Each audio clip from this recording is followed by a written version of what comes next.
Então hoje, queridos, eu queria fazer uma mensagem com vocês aqui, que tem como título, vamos lá, 5 anos de aviva, 5 anos de avivamento. Olha que legal, gente. 5 anos de aviva, 5 anos de avivamento. Nós vamos trabalhar o texto, então, que está em Abacuque 3, versículo 2, onde você vai ver que a palavra, o nome aviva, está na Bíblia, né?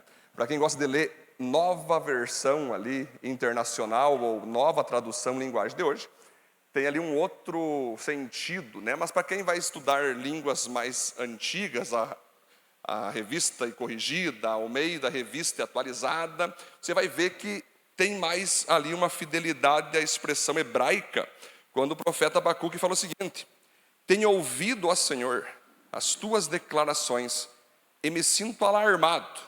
Aviva a tua obra, ó Senhor, no decorrer dos anos, e no decurso dos anos, faze-a conhecida.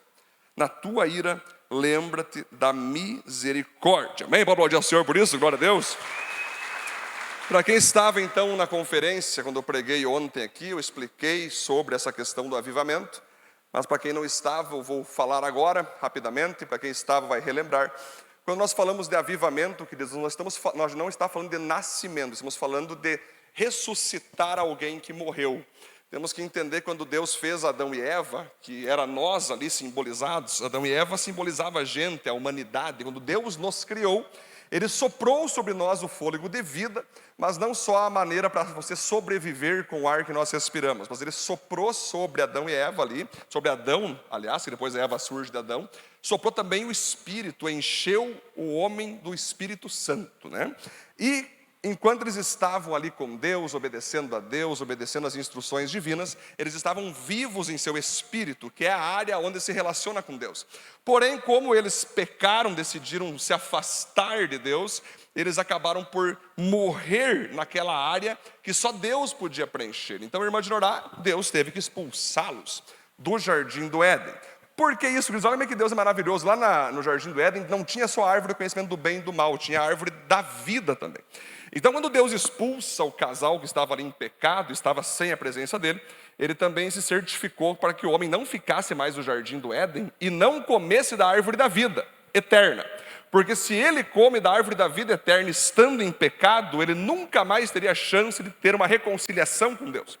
Aí a Bíblia vai falar o seguinte, que quando Deus então percebe que Satanás tinha enganado a Eva, que enganou Adão, e eles ali então se corromperam nos seus pecados, a Bíblia fala que a consequência veio sobre a mulher, que era ter dores no parto, veio sobre o homem, que era ter canseira ao trabalhar, e veio sobre a cobra, que era se rastejar, porque a cobra se dizia que era um bicho bonito na época. Ela teria que rastejar. Mas o interessante é que Deus disse para a cobra, tu vai rastejar, mas um descendente dessa mulher aqui vai nascer no devido tempo e vai pisar a tua cabeça. E aí, quando ele pisar a tua cabeça, essa pessoa, esse homem que vai pisar a tua cabeça, vai trazer de volta todo ser humano que quiser voltar para mim, vai voltar para o jardim do Éden espiritual, vai voltar para a minha presença.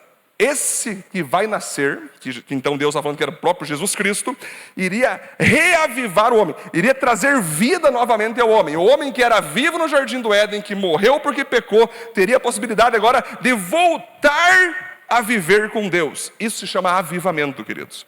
Quando você vê João 14,6, Jesus dizendo: ei, eu sou o caminho, a verdade e a vida. Ninguém vem ao Pai a não ser por mim. Nós poderíamos declarar também: ninguém volta ao Pai a não ser por mim.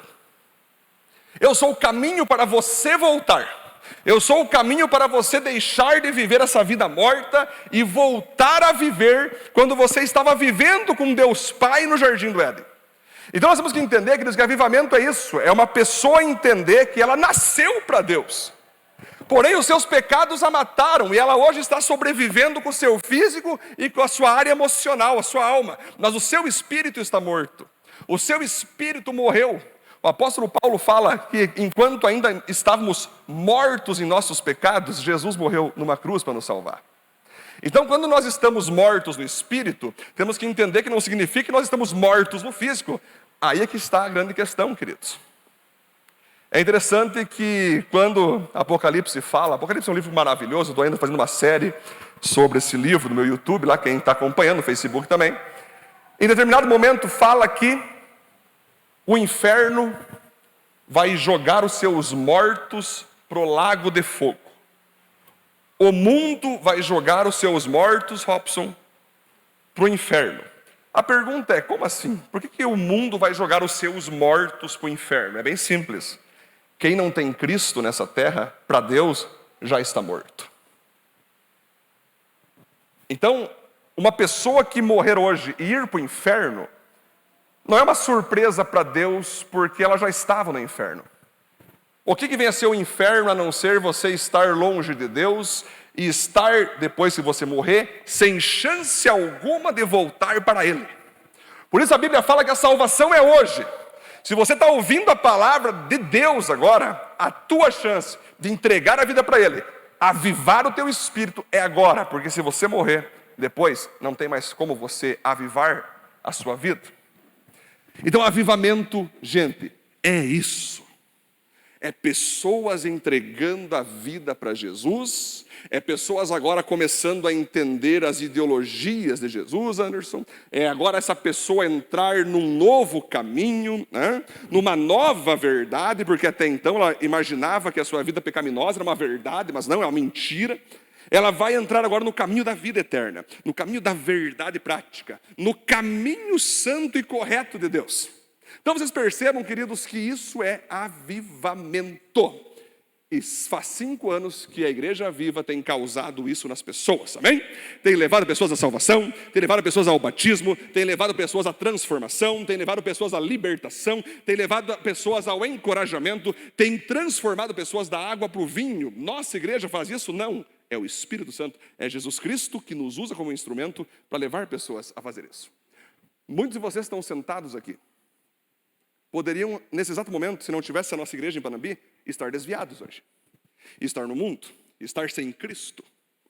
Porque alguns que estão aqui hoje foram rejeitados por várias igrejas. Muitas igrejas não entenderam vocês. Muitas igrejas não souberam entender como você funcionava.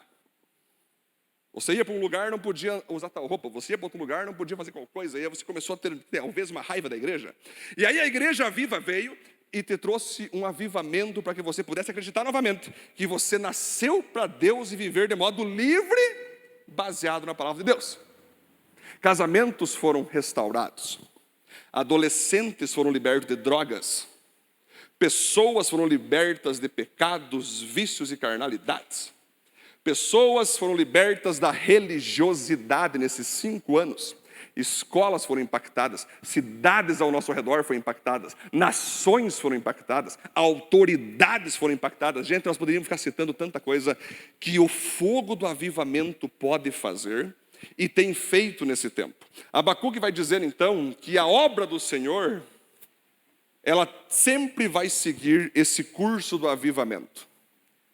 Eu tenho mentores de todos os tipos. Martinho Lutero, quando fez lá o protestantismo, foi um cara corajoso. Ele chutou a barraca mesmo, botou o catolicismo para o lado, trouxe agora um avivamento para o outro lado.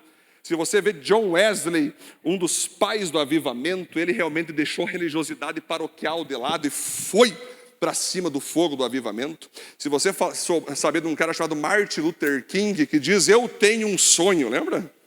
Martin Luther King era pastor. E ele avivou a sua época levando pessoas à salvação, levando famílias a se dobrar ao Espírito Santo. Então, o que nós vamos fazer aqui hoje? Você tem na sua guia ali o acróstico Aviva, o nosso nome. Cada um desses pontos vai ser ali o seu preenchimento. Nossa igreja, então, vai e manifesta essas 5 ações. Primeiro ponto, adoração. Você pode colocar aí.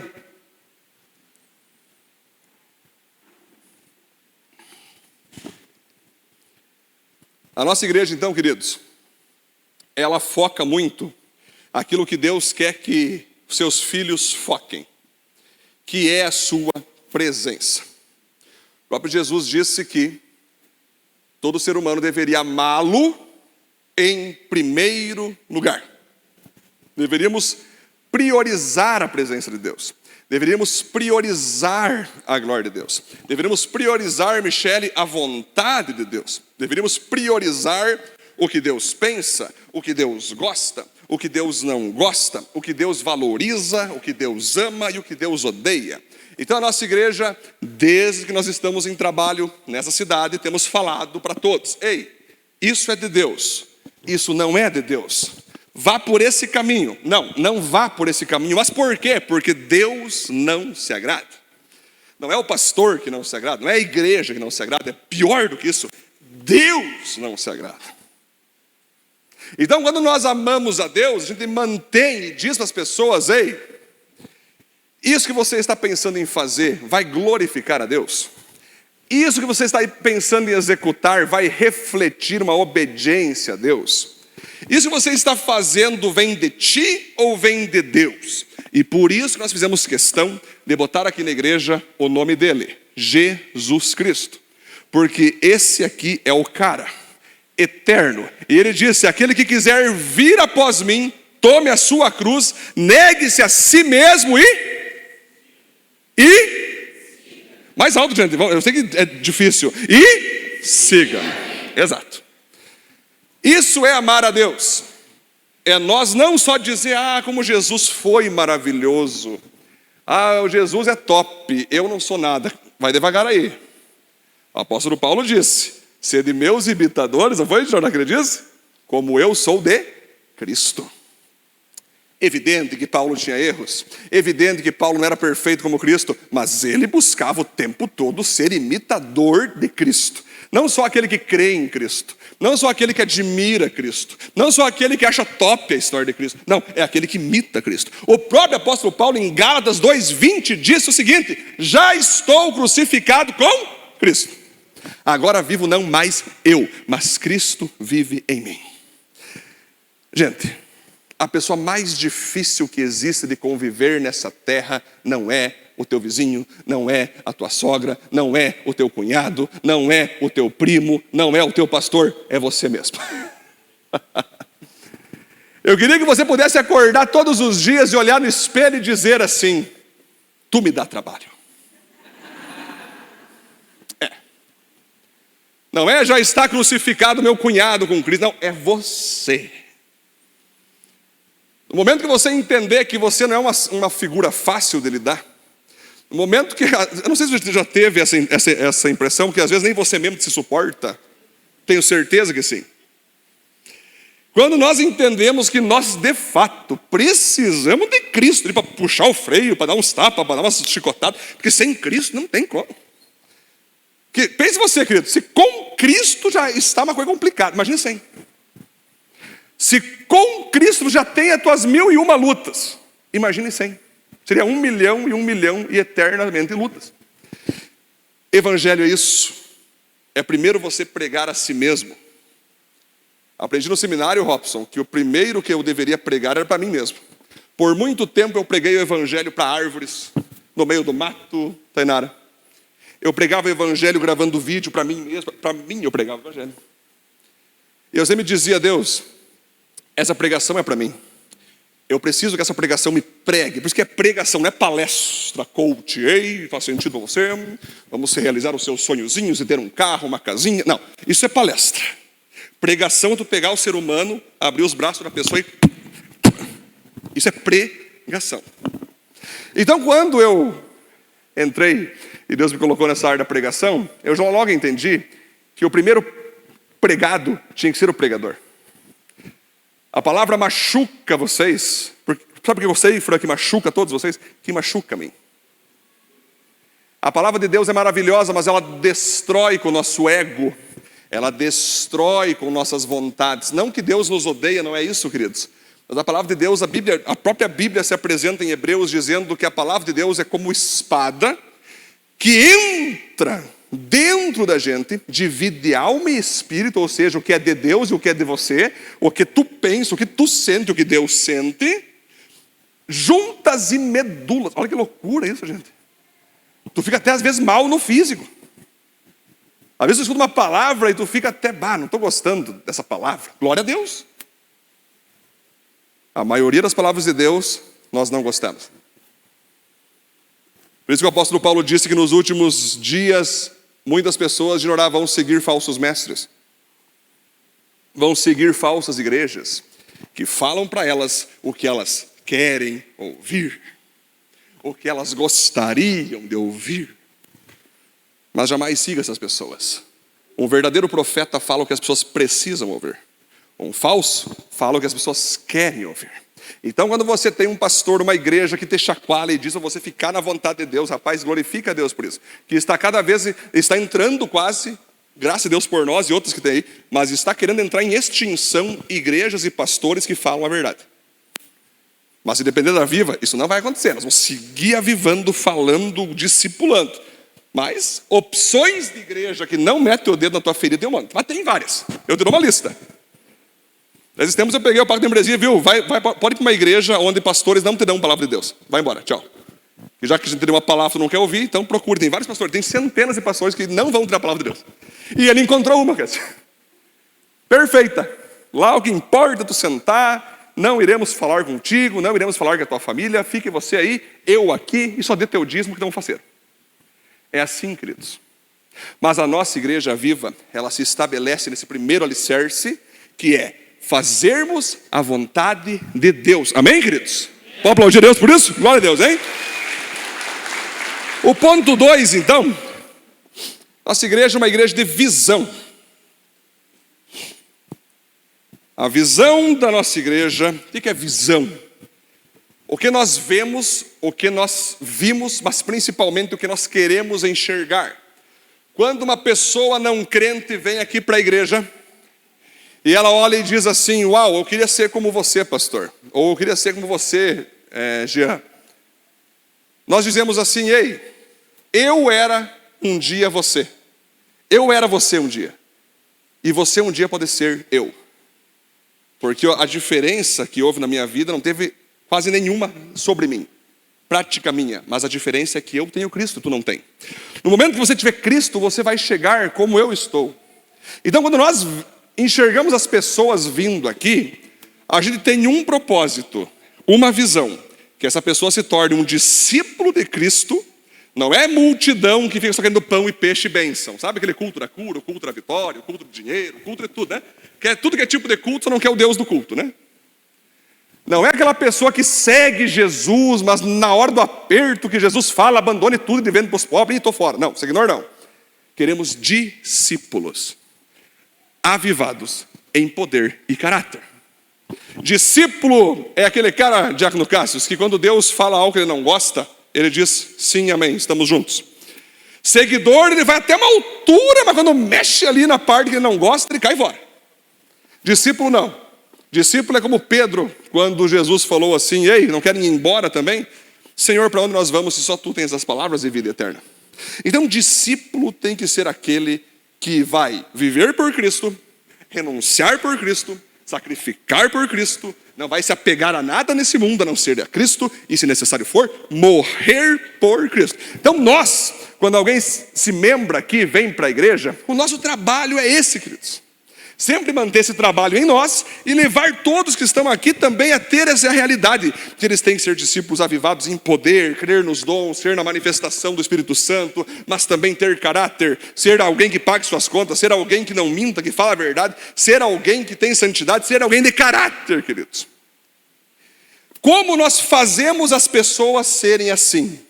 Temos o propósito, que é acender e manter aceso nas pessoas o fogo de amor por Jesus Cristo, sua igreja e seu reino. Nós fazemos os discípulos através disso.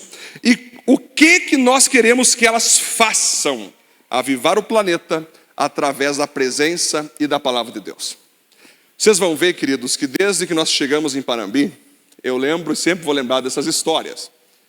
Cheguei na prefeitura e o prefeito Miguel Anderson falou assim, onde é que é a tua sede, pastor Edson? No porão da minha casa. Ele falou, no porão? Mas não dá para botar, não, bota porão. Quero que tu fale para a galera que é porão da minha casa. Gente, nós estamos com um pastor novo na cidade, o pastor Edson Sturmer, e geralmente eles erram, é Sturmer, sempre eles erram. Mas você não sabe falar em alemão, quando tem trema no U, gente, é I, pelo amor de Deus. É Schutz, não, é Schitz. Sturmer, não, Sturmer. É tão simples, a gente vive em Panambi, tem tanta trema no U aí. Aí ele falou assim, muito bem, pastor Sturmer está aí, né?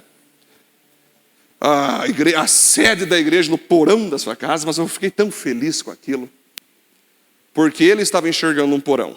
Eu estava enxergando um planeta avivado. Não era nem só isso. Gente, isso aqui, ó, vocês vão entender que é só o começo. Isso aqui é só uma pintura. Isso aqui é só a capa do livro, gente. É a capa do livro. Pô, aplaudir a Deus por isso, gente. Então nós sempre nós visualizamos o futuro. Toda igreja avivada tem que ver o futuro. Todo líder avivado ele tem que enxergar o futuro. Porque aí ele sabe para onde ele está indo.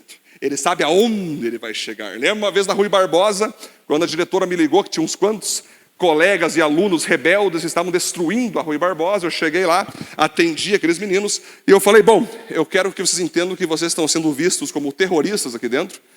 Ninguém mais suporta vocês aqui dentro.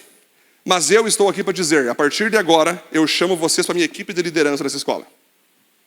Eles tomaram um susto. A diretora se assustou, todo mundo se assustou. Mas por quê, Neuza? Porque eu não vi quem eles eram, eu vi quem eu queria que eles fossem. É isso, se trata sobre isso. E quando eu fazia os cultos, quem organizava as cadeiras? Os rebeldes. Quando eu fazia os cultos, quem chamava atenção quando estava bagunçando? Os, entre aspas, rebeldes. Porque nós temos a mania de sempre enxergar o que as pessoas foram. A gente gosta de falar o que... tu foi isso. E o que as pessoas vê são. Mas tu é isso. Quando na verdade, a melhor coisa que tem é você olhar para a pessoa e crer naquilo que ela vai se tornar. Então é isso que nós fazemos. É isso que nós oramos. É para isso que nós trabalhamos como igreja. Nós queremos pessoas que vão se tornar discípulas, avivadas em poder e caráter, vão se tornar avivalistas, vão avivar sua empresa, vão avivar sua escola, vão avivar sua família, vão trazer novas pessoas para a igreja. O terceiro ponto, então, é o impacto. A igreja vive uma igreja de impacto. O que é impacto, queridos? É quando você entende que algo choca você. É aquela hora que você se depara com algo que tu nunca tinha visto antes. Nós chegamos aqui, então, irmão Robson Mari, nós chegou aqui, o que a gente fez aqui? Pegamos uma bandeira de Jesus Cristo, um jejum de 40 dias, todos de pé descalço, andando pela cidade com bandeira de Jesus. Aonde nós ia, as pessoas diziam a mesma coisa, bando de louco, bando de louco. Bando de loucos. Só o que faltava agora essa. Um bando de loucos. Enquanto o pessoal estava dormindo nas madrugadas, nós ia, Deus, em nome de Jesus, salve famílias do bairro Italiana. Nós ia, Deus, em nome de Jesus, salve famílias do bairro Arco-Íris. Deus, em nome de Jesus, salve pessoas do bairro Fenster Cypher. Salve... Ninguém estava sabendo disso, mas nós estávamos sabendo. Aí nós manifestava a bandeira, manifestava os pés descalços. E muitas pessoas hoje, ao nos ver aonde nós estamos, perguntam assim, como vocês chegaram onde vocês chegaram? Eu respondo, sabe por quê, Cássio? Fazendo o que tu criticou sempre. Uau! As pessoas criticaram tanto e não sabem por que nós chegamos onde chegamos, Cátia. Fazia jejum, são loucos. Fazia do profético, são loucos. Fazia voto, são loucos. Derrapava a cabeça, louco. Botava a barba para crescer, louco. Alguém tinha o cabelo, é louco. Tudo bando de louco. Pois é. Esses bandos de loucos chegaram onde chegaram porque foram loucos por Cristo. Vocês entenderam isso, queridos? Pode aplaudir a Deus por isso, queridos? Então agora muitas pessoas estão chegando aí. Eu falo, cara... Tudo que tu criticou, tu entende que agora é justamente nessas áreas que Deus nos amou, que Deus nos valorizou. Quando a Viva chegou em Panambi, vocês sabem, queridos, foi um impacto gigante.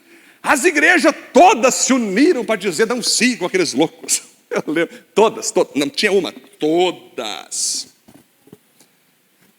Outras religiões, esses caras aí nem de bola, esses caras são loucos. Pais diziam assim, não vou levar meus filhos para essa igreja de louco. Por quê, queridos? Porque o novo sempre assusta. Lembra do palco preto? A igreja da parede preta? Lembra essa história? Digo a vocês, a maioria das igrejas hoje tem parede preta. Não é estranho, queridos? Não é estranho? Ué, mas calma aí. Lá atrás, então, nós era louco, porque não sei o que é parede preta. Agora vocês têm parede preta. O que aconteceu? Se arrependeram? Vão pedir perdão? Pedem perdão para nós, hein? Vamos fazer. É óbvio que não vão querer pedir que vocês peçam perdão. Mas, queridos, tudo que é novo assusta.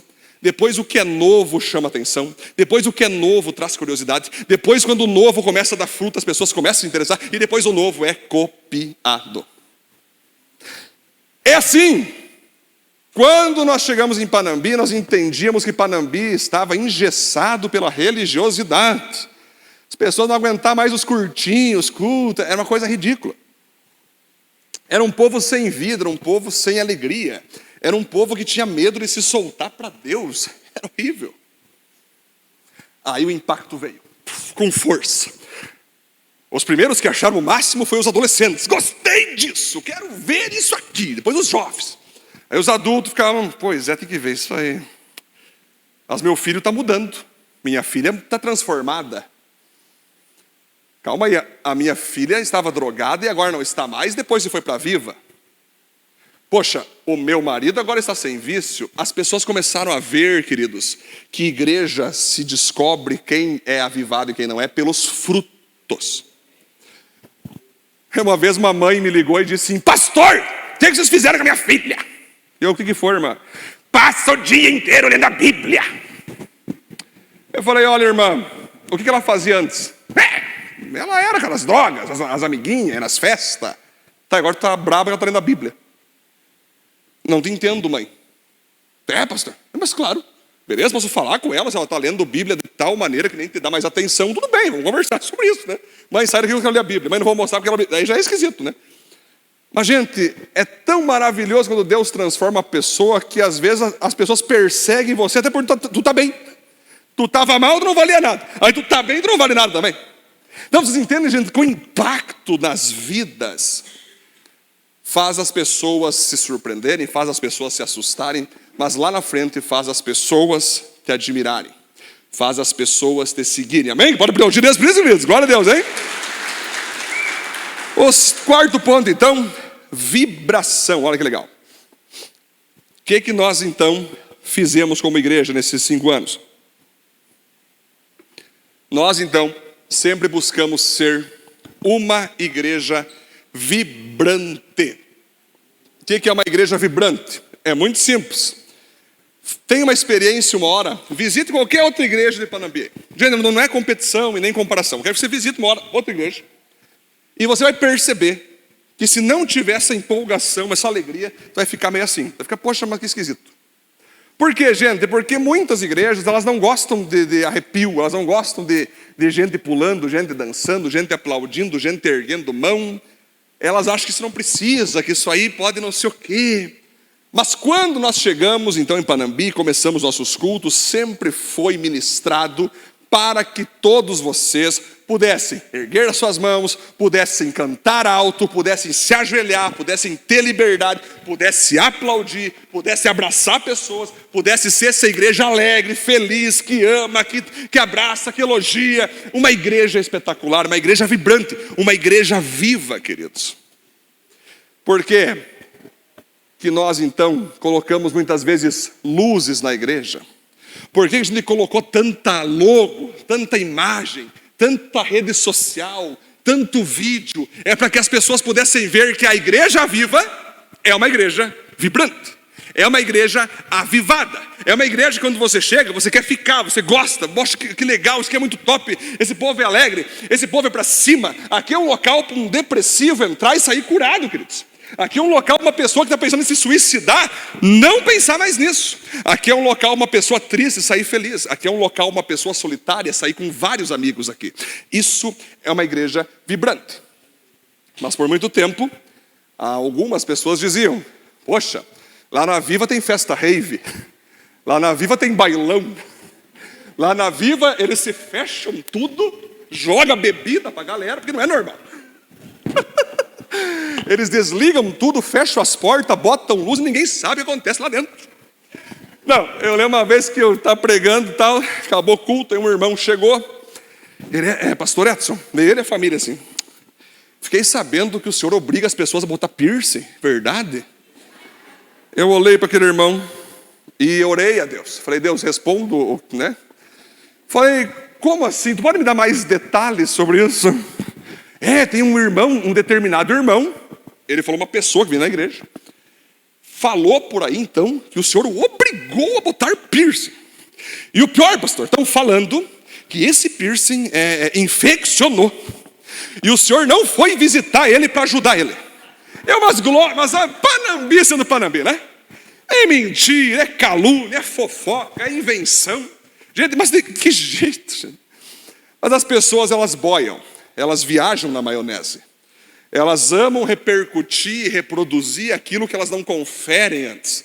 Elas escutam o mequetrefe mentindo, elas já acreditam que aquilo é real. É evidente que não. Queridos, nós temos que entender que uma igreja vibrante, ela mexe de tal maneira com as pessoas, que aquelas que são religiosas, aquelas pessoas que são engessadas, aquelas pessoas que são mecânicas, aquelas pessoas que não estão abertas para entender o mover claro de Deus, elas começam a inventar, criar conversa, porque não conseguem entender que nunca foi a luz física que avivou pessoas. Foi a luz de Cristo. Amém, queridos? Sempre em nossas celebrações, nós sempre ligamos a luz de Cristo. Não adianta nós termos um espaço top, com luzinhas, com luzes amarelas, com palco preto, se não tiver a presença de Cristo. A presença de Cristo que faz acontecer. Nunca foi os pallets, Diácono Gás, nunca foi o palco, nunca foi o som, nunca foi nada disso. Som não tem poder para resolver nada, gente. Não tem poder para avivar vidas. O microfone não aviva vidas. Quem aviva vidas é o Espírito Santo, é Ele, é Jesus Cristo. Então a salvação, queridos, ela não vem apenas de uma igreja modulada, de uma igreja que simplesmente fez diferente. Não, nós somos diferentes, mas porque Cristo está em nós. E através de nós, Cristo se revela para as pessoas. Amém? Pode aplaudir Deus por isso? Glória a Deus, hein? Vamos então para o nosso último ponto. Amor. Glória a Deus, glória a Deus. Nossa igreja, então, sempre ela fez questão de ensinar as pessoas sobre o que vem a ser o amor. O planeta hoje está um pouco confuso, e cada vez ele fica mais confuso, porque eles não entendem o que vem a ser o amor. O próprio Jesus, antes de partir aos céus, disse, ei, eu quero que vocês amem uns aos outros como eu vos amei. Como você sabe a maneira que Jesus Cristo amou as pessoas? Pegue o livro de Evangelhos, Mateus, Marcos, Lucas e João. E ali você vai ver Jesus atuando em meio ao povo, atuando em meio aos religiosos, atuando em meio aos políticos, atuando em meio às autoridades, atuando em meio aos ricos, atuando em meio aos pobres, atuando em meio à sua equipe ministerial. E você vai ver que todo o tempo ele amou todas as pessoas. De que maneira? Falando a verdade. Todo o tempo Jesus dizia, ei, Deus ama você, mas você tem que parar de pecar. Vá, está perdoado do seu adultério, mas não peques mais. Ei, você, eu te curei, certo? Mas se você voltar a pecar, você vai ficar 7 vezes pior. Jesus, ele de fato, ele comia, ele lanchava com as pessoas, ele abraçava as pessoas. Jesus era maravilhoso, queridos, mas em nenhum momento ele foi um ser político a buscar voto. Tanto é que de tanto ele não buscar voto, mataram ele numa cruz. Jesus não era como esses caras hoje que te amam porque lá na frente vão ter um voto teu. Não. Jesus nunca quis ter o teu voto, até porque ele não aceitou se tornar presidente de Israel quando Satanás deu a chance para ele em Mateus capítulo 4, se prostre e me adora e eu te darei todos os reinos do mundo. Jesus não se prostrou porque ele disse, só ao Senhor prestarás culto.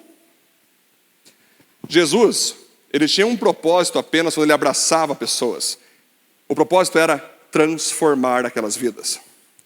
A última pregação que eu trouxe aqui sobre Zaqueu, quando eu preguei, quando Jesus esteve com Zaqueu, aquela janta só valeu a pena quando Zaqueu disse que iria mudar de vida.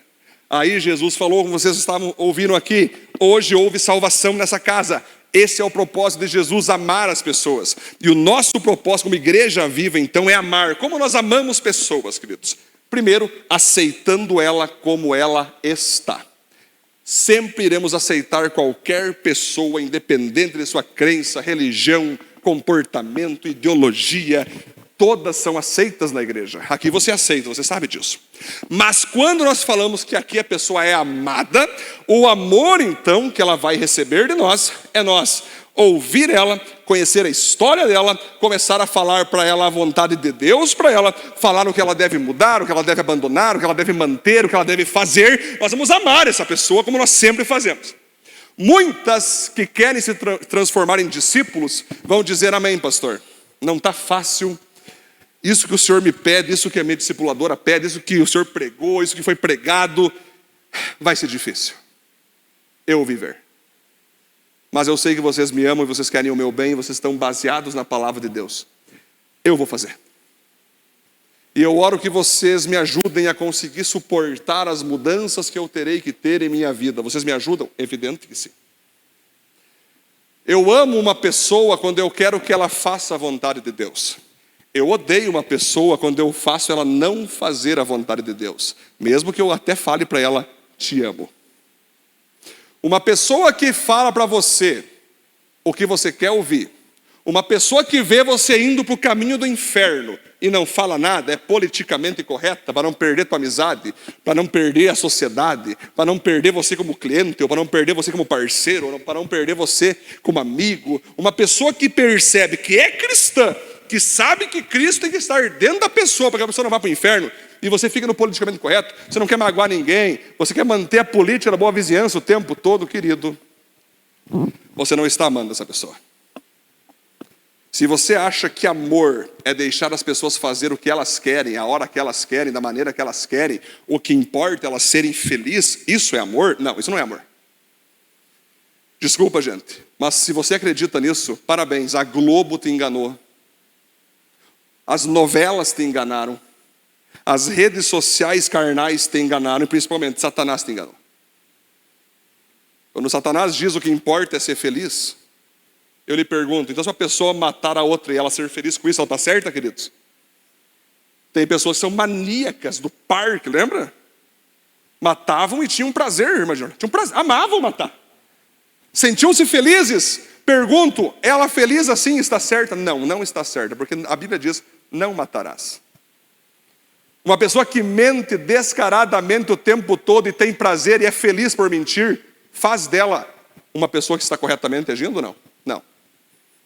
Uma pessoa que tem várias amantes, um homem que tem sua família em casa, mas toda semana está numa casa de prostituição diferente, porque aquilo faz feliz a sua vida, está certo? Não. Então pare de acreditar que a tua felicidade garante o seu amor por Deus, o amor de Deus por ti.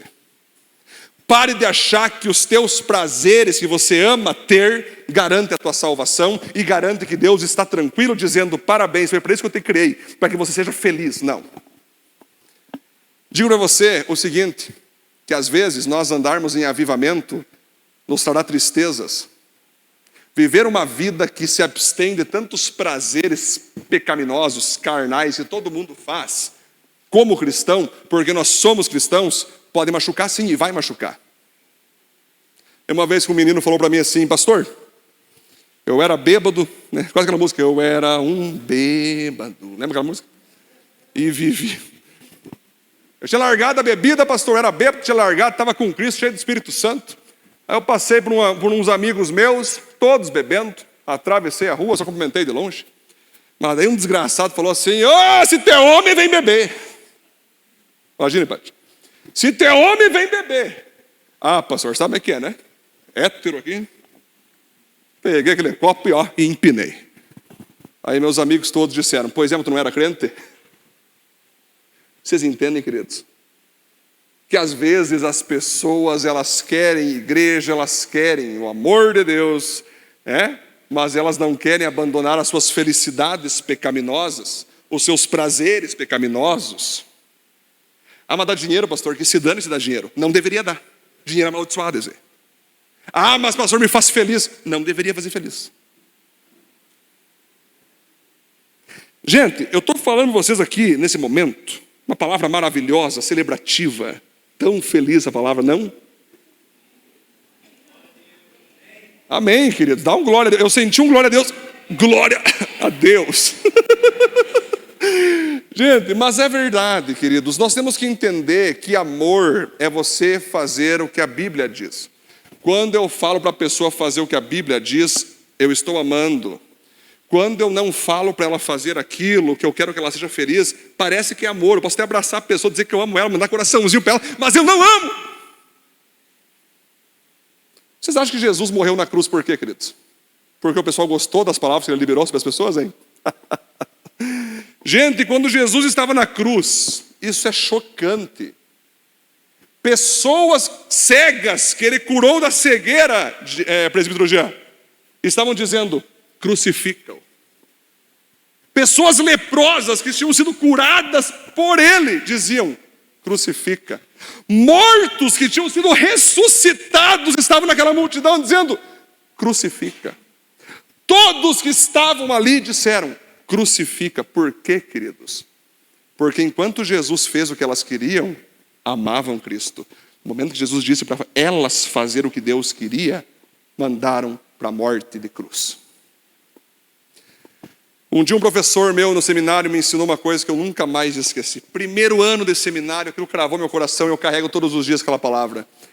Ele é bem assim: gente, se Jesus estivesse em nossos dias hoje, tenha certeza que dentro daquela multidão existiria muitos cristãos que estariam dizendo: crucifica Cristo.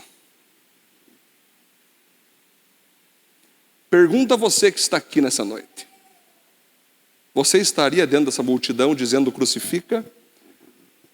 Ou você se levantaria e diria não? Como o ladrão que estava à direita de Cristo na cruz disse: Senhor, tu não mereces estar aqui. Lembra-te de mim quando entrares no paraíso e vir com o teu reino glorioso. Porque o apóstolo Paulo diz o seguinte: toda vez que você peca, você está crucificando Cristo de novo. Toda vez que você não faz o que Deus quer, você está crucificando a Cristo novamente. Vocês entendem isso? Olha a força que há em quando nós entendemos o que é amor, queridos. Eu só vou amar a Deus e só vou amar a pessoas quando eu obedecer a palavra de Cristo. Significa que eu tenho que ser mal educado com não crente, não é isso, não tem nada a ver com educação, não tem nada a ver com comportamento social, não, queridos. É você simplesmente deixar claro para as pessoas ao teu redor o que elas têm que fazer e o que vai acontecer se elas não fazerem o que a Bíblia fala. Tem que ser claro para que aquela pessoa, então, mesmo te odiando, venha lá na frente dizer: você me amou e eu não entendi. Eu achava que os meus amigos me amavam. Eu achava que as pessoas ao meu redor me amavam. Mas quando eu perdi tudo, eu perdi meus amigos. Gente, eu já perdi a conta de quantas pessoas vieram de volta para a igreja dizendo: pastor, eu devia ter te ouvido.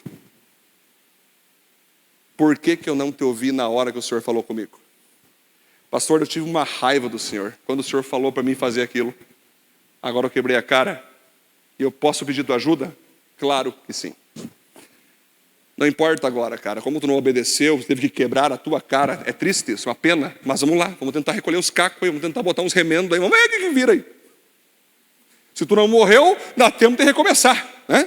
Vai mancar um pouquinho, né? Vai ser aquela coisa. A vida vai ser assim, né? Mas tu o dizes, né? Tu que quis desobedecer. Então, gente, amor é isso, queridos. Amor é isso. É falar a verdade para as pessoas. E torcer para que essas pessoas, muitas vezes, lá na frente, te entendam que você não quer o mal delas. Que você não quer a falta de alegria delas. Você quer o bem delas. E o que eu quero fazer com essas pessoas? O que é o bem, de fato? É ela estar de acordo com Cristo Jesus. É ela olhar para Cristo, Cristo olhar para ela e ela saber que Cristo está sorrindo para ela. Amém, queridos? Vocês podem glorificar a Deus, aplaudir a Deus por isso ou não? Essa é a igreja aviva. E essa sempre vai ser a igreja viva. Se Cristo demorar 1000 anos para voltar, eu estou estabelecendo bases para os nossos kids saber da palavra, para os nossos juniores levar para frente, para os nossos adolescentes seguirem. O dia que nós sair dessa terra e Jesus não voltar antes, Gilson, é nós saber que os nossos filhos vão levar o mesmo avivamento para frente. Amém? Porque nós temos que fazer isso para que o avivamento continue. Conclusão, então, vamos lá. É só o começo pois Deus tem muito mais a fazer em nós e através de nós. Amém, queridos? Glória a Deus, pode aplaudir o Senhor. Vamos ficar de pé, por gentileza.